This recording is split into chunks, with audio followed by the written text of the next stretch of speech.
Bonjour à tous et bienvenue sur ma chaîne YouTube Milo Easy Knows.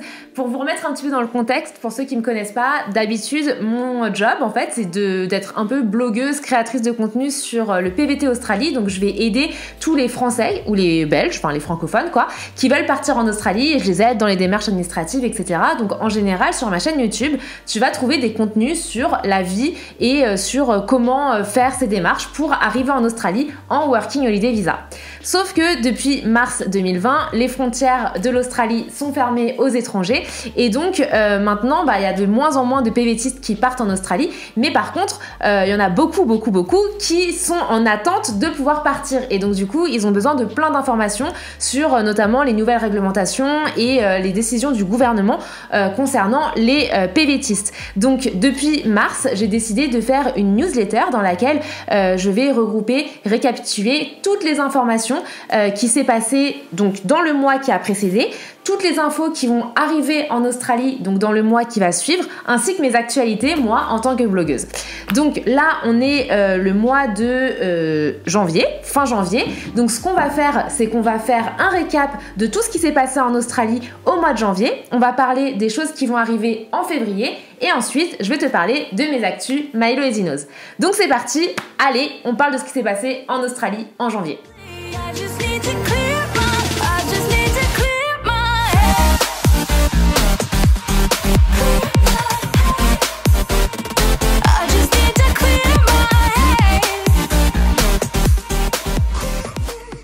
Donc qu'est-ce qui s'est passé en janvier? D'abord, bien évidemment, on a passé l'année avec ce fameux feu d'artifice que tout le monde connaît, donc à Sydney, au-dessus de l'Opéra de Sydney. Donc c'est toujours tous les ans, c'est magnifique, c'est un vrai spectacle.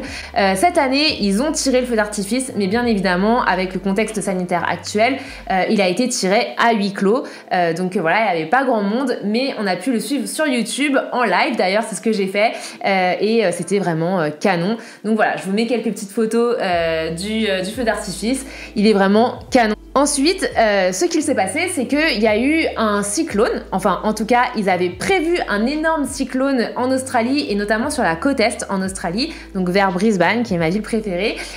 Donc ce cyclone il s'appelait Kimi et tout le monde dans le Queensland s'est préparé parce que ça devait être vraiment un très gros cyclone qui allait causer pas mal de dégâts et du coup tout le monde s'est précipité pour se préparer à Kimi et finalement Kimi n'est jamais venu, donc gros prank de la part de Kimi, tout le monde s'est préparé pour rien, mais bon, valait mieux se préparer pour rien plutôt que d'avoir des catastrophes, donc tant mieux. Troisième chose qui est arrivée en Australie, c'est bien évidemment le Covid-19. Donc pendant plusieurs jours d'affilée, voire même peut-être plusieurs semaines, il me semble, je sais plus. En tout cas, pendant une certaine période, il y a eu 0 nouveau cas en Australie. Donc c'était vraiment un exploit. Et malheureusement, avec le fameux variant britannique, l'Australie a été un petit peu chamboulée et du coup, ils ont un peu paniqué parce qu'il y a eu quelques cas et ils ont reconfiné Brisbane pendant 3 jours, par exemple, mais direct, hein, c'était immédiat. Ils ont reconfiné la ville pendant 3 jours. Il y a eu à nouveau des fermetures de frontières entre les États australiens. Il y a eu des nouvelles règles de quarantaine, des nouveaux passe-droits, etc. qui ont été mis en place. Je vais pas aller dans le détail de tout ce qui s'est mis en place parce qu'en plus il y a plein de choses qui ont changé pendant le mois.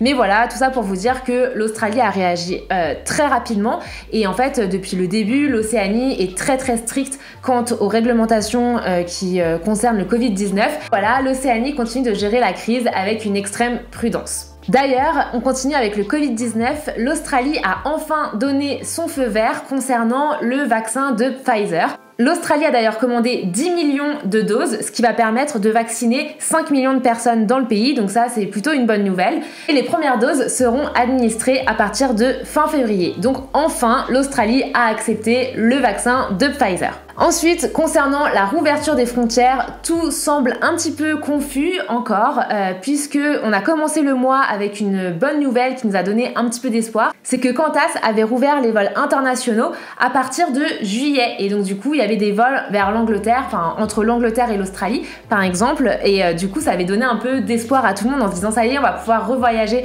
en Australie, mais malheureusement il y a ensuite Brendan Murphy, le secrétaire du département département de la santé qui a déclaré malheureusement qu'il ne pensait pas que les frontières de l'Australie rouvraient avant 2022. Donc ce n'est pas une décision finale et ce n'est pas une décision officielle, c'est juste l'avis de Brendan Murphy. Mais voilà, en tout cas, ça montre qu'il y a encore vraiment une confusion sur les décisions concernant la rouverture des frontières aux internationaux. Et enfin, ce 26 janvier, c'était Australia Day, c'est donc la fête nationale en Australie. Donc en général, quand tu fêtes Australia Day, tu te fais un petit barbecue sur la plage avec des potes, tu bois des bières, tu manges des saucisses. C'est vraiment bonne ambiance. Mais depuis plusieurs années, Australia Day est remis en question. En tout cas, la date est remise en question parce qu'elle est aussi appelée Invasion Day. En effet, l'Australie, en fait, le 26 janvier, fête l'arrivée des colons en Australie. Mais cela signifie aussi du coup le vol un petit peu des terres aborigènes, et ça marque donc le déclin de la culture aborigène dans le pays, et surtout ça marque le début d'une scission entre les cultures des blancs et la culture des aborigènes. Donc aujourd'hui de nombreux Australiens, blancs comme noirs, se battent pour pouvoir changer la date d'Australia Day. En tout cas, c'est une date qui est marquante pour l'Australie, et c'est aujourd'hui la fête nationale en Australie. Donc voilà, c'était un petit récapitulatif de ce qui s'est passé au mois de janvier. Maintenant, qu'est-ce qui va se passer au mois de février en Australie ? C'est plutôt des bonnes nouvelles, le cours de la vie est en train de reprendre, et notamment le cours de la vie culturelle. D'abord, il y a le plan de vaccination qui a été mis en place, et il va débuter en février.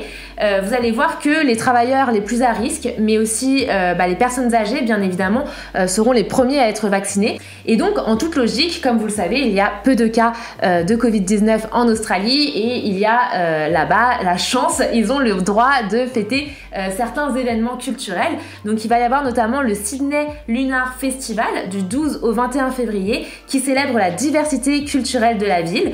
Il va aussi y avoir le Perth Cocktail Festival. Donc en gros, c'est un festival où ils vont tous profiter de boire des cocktails entre le 26 et le 28 février. Et en plus, je crois que c'est outdoor, c'est à l'extérieur. Donc ça fait vraiment rêver. Quand j'ai vu les photos, je me suis dit « Oh, ça me manque tellement les festivals ». Il va aussi y avoir l'Open d'Australie qui se déroulera finalement comme prévu. Donc il y a tous les joueurs, les 47 joueurs qui sont convoqués pour le tournoi de tennis qui est connu mondialement, et ils ont tous fait une quarantaine. Donc voilà, le tournoi de tennis va pouvoir se dérouler comme prévu à partir du lundi 8 février. Et enfin, si tu es en Tasmanie, il ne faut pas manquer le festival qui est une célébration de 3 jours qui en fait va mettre en avant la nourriture, les boissons et les divertissements made in Tasmania. Donc voilà, plutôt cool pour l'Australie en février, c'est assez différent de ce qui nous attend nous en France. Je suis un petit peu jalouse, j'avoue, mais bon voilà, c'est comme ça, ils ont réussi à gérer la crise comme des chefs, et aujourd'hui ils arrivent à reprendre une vie à peu près normale. Voilà pour les nouvelles de l'Australie. Me concernant, ce mois-ci, j'ai organisé un calendrier de l'après sur Instagram. N'hésite pas à me suivre d'ailleurs sur Instagram. Je suis assez active en story où je vous donne plein d'informations au jour le jour sur l'Australie, et je partage de belles photos sur mon feed. Et donc ce mois-ci, j'ai décidé de vous organiser un calendrier de l'après. En fait, après Noël, moi souvent je suis un petit peu déprimée parce que c'est la fin des fêtes, parce qu'on commence à rentrer vraiment dans le dur de l'hiver. Et je me suis dit, bah vous savez quoi, on va continuer les festivités. Je vous ai donc fait gagner 24 cadeaux qui étaient en lien avec le voyage et en lien avec l'Australie. Et le 25 février, on a fait gagner notamment un survol de la barrière de corail en avion. Et voilà, c'est Léna qui a gagné, donc félicitations encore à elle. À part le calendrier de l'après, j'ai aussi bien bûché sur mon blog. J'ai écrit un gros article de blog sur tous mes conseils pour trouver du travail en Australie. Que tu sois là en ce moment en Australie ou que tu prépares ton voyage pour partir en Australie, n'hésite pas à regarder cet article-là. Tu verras, je donne toutes mes méthodes, tous mes conseils pour trouver un job rapidement, toutes les démarches aussi qu'il faut faire pour trouver un job. Donc par exemple, demander ton TFN, ton Tax File Number, faire ton CV, etc. Bref, je te donne tous mes conseils pour trouver un job rapidement en Australie. Je te mets le lien dans la description, donc si tu vas aller checker, n'hésite surtout pas. Et voilà, et enfin, pour mes actus, je me lance sur ce nouveau format YouTube des informations sur l'Australie, des news de l'Australie résumées en je sais pas, ça doit faire 10-15 minutes et je pense que je ferai ça tous les mois du coup jusqu'à ce que les frontières rouvrent. J'espère par ce format pouvoir vous aider à trouver des informations qui soient fiables. Attention aux fake news, attention aux informations qui peuvent très vite circuler dans les groupes Facebook, etc. Il faut vraiment rester sur des informations qui soient soit officielles, donc gouvernementales, ou qui sont relayées par des médias qui sont des médias sérieux.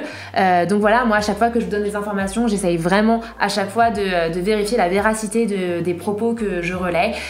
Donc j'espère que ce format vous aidera à y voir un peu plus clair tous les mois, et puis surtout à garder un lien avec l'Australie, parce que je vous donne aussi des infos sur justement ce qui se passe là-bas. Donc comme ça, c'est un petit peu comme si vous y étiez.